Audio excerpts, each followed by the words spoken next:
السلام علیکم ورحمۃ اللہ وبرکاتہ۔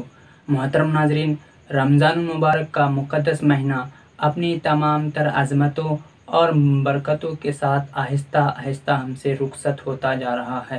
اس ماہ مقدس کی گھڑیاں جو گنہگاروں کے سیاہ کارناموں کو رحمت اور مغفرت کے پانی سے دھل رہی تھی، بس اب جدا ہونے کو ہے۔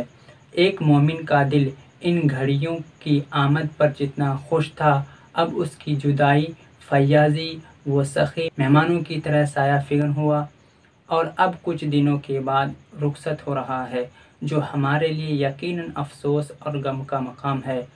اسلام میں جہاں انفرادی طور پر تزکیہ نفس اور روح کی طرف مائل کیا گیا ہے، وہیں اجتماعی زندگی اور اجتماعی معاملات پر بھی خصوصی توجہ دی گئی ہے۔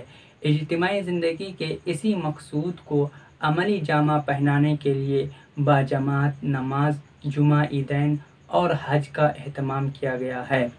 تنہا نماز کے مقابلے میں جماعت سے نماز پڑھنے میں 27 گنا ثواب کی بشارت اسی اہمیت کے پیش نظر ہے۔ اجتماعی زندگی کو مستحکم بنانے کے لیے ہی ہفتہ میں ایک دن جمعہ کو خصوصی درجہ دیا گیا ہے، جس کی اہمیت دل و دماغ میں راسخ کرنے کے لیے اللہ تبارک و تعالیٰ نے قرآن مجید میں ایک پوری سورت نازل فرمائی، جسے سورہ جمعہ کے نام سے یاد کیا جاتا ہے، جس میں خاص نماز جمعہ کی اہمیت پر روشنی ڈالتے ہوئے اللہ رب العزت ارشاد فرمایا: یا ایھا الذین آمنوا اذا نودی للصلاۃ من یوم الجمعہ فاسعوا الی ذکر اللہ وذروا البیع ذلکم خیر لکم ان کنتم تعلمون۔ اور حضور صلی اللہ علیہ وسلم نے ارشاد فرمایا: جمعہ کے دن مجھ پر درود کی کثرت کرو کہ یہ دن مشہود ہے، اس میں فرشتے حاضر ہوتے ہیں اور جو مجھ پر درود پڑھے گا پیش کیا جائے گا۔ حضرت ابو درداء رضی اللہ تعالیٰ عنہ بیان کرتے ہیں کہ میں نے عرض کیا، موت کے بعد بھی؟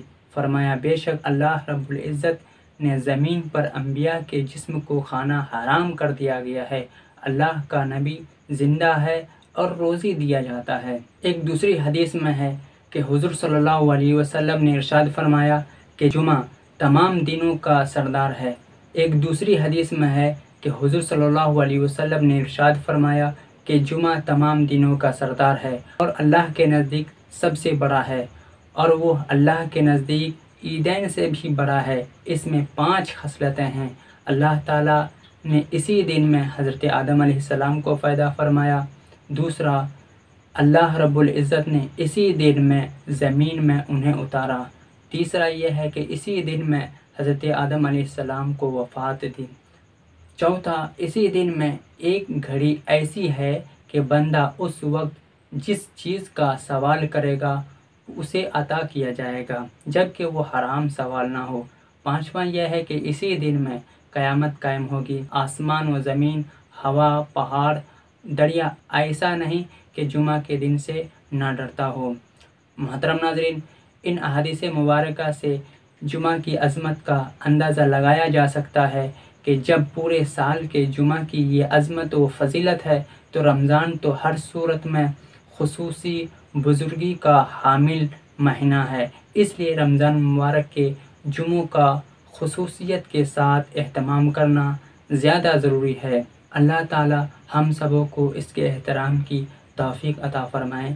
السلام علیکم ورحمۃ اللہ وبرکاتہ۔ اللهم صل على سيدنا ومولانا محمد، اللهم صل على سيدنا ومولانا محمد، اللهم صل على سيدنا ومولانا محمد۔